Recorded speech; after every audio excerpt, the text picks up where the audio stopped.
राम राम भाई सब ने। तो आज मेरी कैमरे के सामने पहली मोटिवेशन स्पीच है, तो सारी चीज़ें मैं खुद से मैनेज कर रहा हूँ। अगर कोई गलती हो तो माफ़ करना।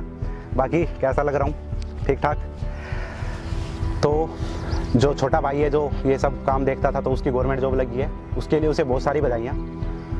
तो जो आज का मेरा टॉपिक है वो है कि जो मेरा आज का यूथ है वो अपने सपनों को रियलिटी में कन्वर्ट करने के लिए डरा हुआ है। वो डरा क्यों हुआ है, उसके सामने क्या परेशानी आती है? वो सोचता है कि अगर मैं ये काम करूँगा, मैं कुछ नया करूँगा, तो मेरी जो सोसाइटी है, मेरा समाज है, वो क्या सोचेगा, मेरे रिलेटिव्स है वो क्या सोचेंगे, या फिर मैं अपने पेरेंट्स को उस चीज़ के अंदर कैसे एडजस्ट करूँगा। तो ये सब परेशानियाँ उसके सामने आती है। तो उन परेशानियों से बचने के लिए उसे क्या करना है? सबसे पहली चीज़, अगर उसके अंदर 1% भी अगर वो सोचता है कि यार मेरे अंदर ये टैलेंट है और इसके अंदर मैं 1% भी सक्सेस हो सकता हूँ इस काम को करूँगा, तो उस काम को करने से डरे ना, उस काम को कर दे। क्योंकि उसका जो 1% है वो तो उस काम को करेगा, वो 100% के बराबर हो जाएगा। तो आप उस काम को करने से डरे ना, गिव अप ना करें। क्योंकि जब आप अपना जो आपका टारगेट है, जो आपका सपना है, उसको लेकर चलेंगे, तो सीधी सी बात है आपके लाइफ में बहुत सारी परेशानियाँ आएंगी, आपको बहुत सारी परेशानियाँ फेस करनी पड़ेंगी। लेकिन जितनी ज़्यादा आपकी लाइफ में स्ट्रगल होगी, आपकी सक्सेस भी उतनी ही बड़ी होगी। जो स्ट्रगल होती है वो आपकी सक्सेस की सीढ़ियाँ होती है, उनको चढ़ते हुए आप अपनी सक्सेस तक पहुँचते हैं। तो जो आपकी स्ट्रगल है उनको अपनी सक्सेस की सीढ़ियाँ बनाएं और आगे बढ़ते रहें, गिव अप ना करें। क्योंकि खेल में क्या होगा, या तो हार होगी या जीत होगी। आपको फांसी की सज़ा तो सुनाई नहीं जा रही है कि भाई अगर मैं हार गया तो मुझे फांसी की सज़ा सुना दी जाएगी, तो ऐसा तो है नहीं। अगर आप एक बार हारेंगे, 2 बार हारेंगे, 10 बार हारेंगे, लेकिन आप हार नहीं रहे हैं, आप जीतने के 10 तरीके और सीख रहे हैं कि यार कल को मैं अगर कहीं मुसीबत में फंस जाता हूँ, या फिर कल को मेरा मन करता है कि यार मैं इस काम में गिव अप कर देता हूँ, तो आपकी जो स्ट्रगल है वो आपके काम आएगी, आपको आगे बढ़ने के लिए। तो इस चीज़ को अपने पॉजिटिव पॉइंट में लेकर आगे बढ़ते रहें।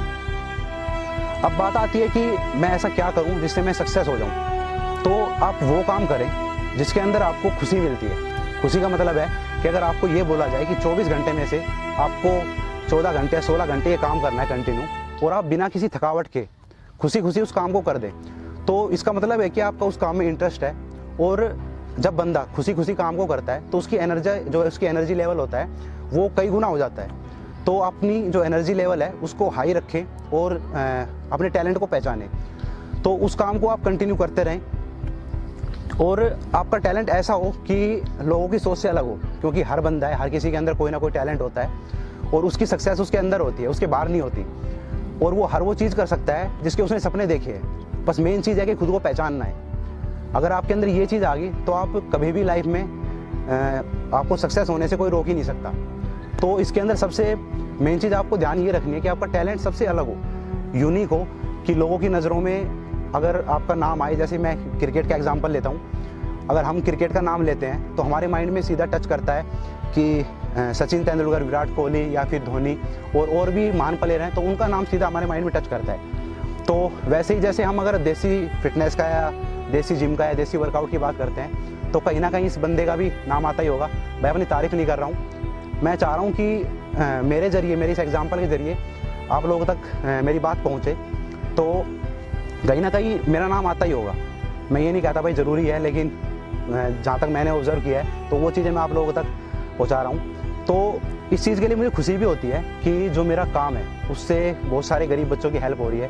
क्योंकि मेरे इंडिया में 70% रूरल एरियाज़ हैं और उसके अंदर काफ़ी बच्चे हैं जो जिम एफर्ट नहीं कर पाते या फिर जो गरीब फैमिली से बिलोंग करते हैं। तो मैं नहीं चाहता कि जो चीज़ें मैंने फेस की वो भी फेस करें। मैं उनके लिए सब चीज़ें वहाँ तक पहुँचा रहा हूँ और मुझे खुशी मिलती है जब वो मुझे इंस्टाग्राम पे या फेसबुक पे अपनी फ़ोटोज़ और वीडियोज़ भेजते हैं देसी वर्कआउट की।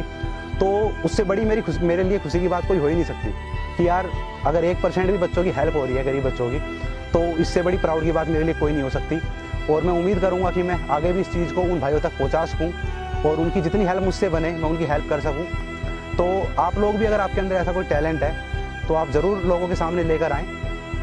और सबसे मेन चीज़ कि आप स्ट्रगल को फेस करते हुए जब सक्सेस पे पहुँचेंगे, आपकी लाइफ में जितनी स्ट्रगल होगी और जब आप सक्सेस हो जाएंगे तो आपके पास आपकी ज़रूरत से ज़्यादा होगा, आपकी उम्मीद से ज़्यादा होगा। तो जिस दिन भी आपके पास आपकी उम्मीद से ज़्यादा हो तो किसी गरीब की हेल्प कर देना। क्योंकि आज आप एक गरीब की हेल्प करेंगे तो आपको कल उससे 10 गुना मिलेगा। ये मेरा खुद का एक्सपीरियंस है। और फिर कल आप किसी 10 गरीब की हेल्प कर सकेंगे। तो किसी गरीब की हेल्प ज़रूर करें।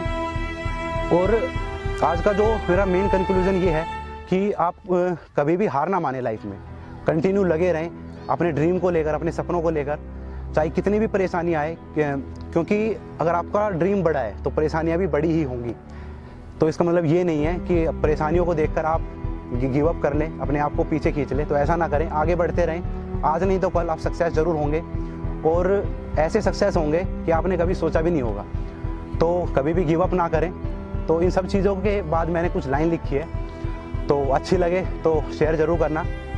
भाई तू मेहनत करेगा तो इतिहास भी रच देगा। बस मुसीबत ने देख के कदे हिम्मत ना आ रही है, यो टाइम है सब में आवे, इस टाइम ने देख के कदे उदास ना होइए। तू बड़ी सोच रखेगा तो बड़ा आदमी भी बन जाएगा, पर बड़ा आदमी बनकर किसी गरीब का दिल ना दुखाइए, पर बड़ा आदमी बनकर किसी गरीब का दिल ना दुखाइए। जिस दिन तेरे दौर है, जरूरत ज़्यादा हो, उस दिन किसी गरीब के काम आ जाइए, उस दिन किसी गरीब के काम आ जाइए। जय हिंद, जय भारत।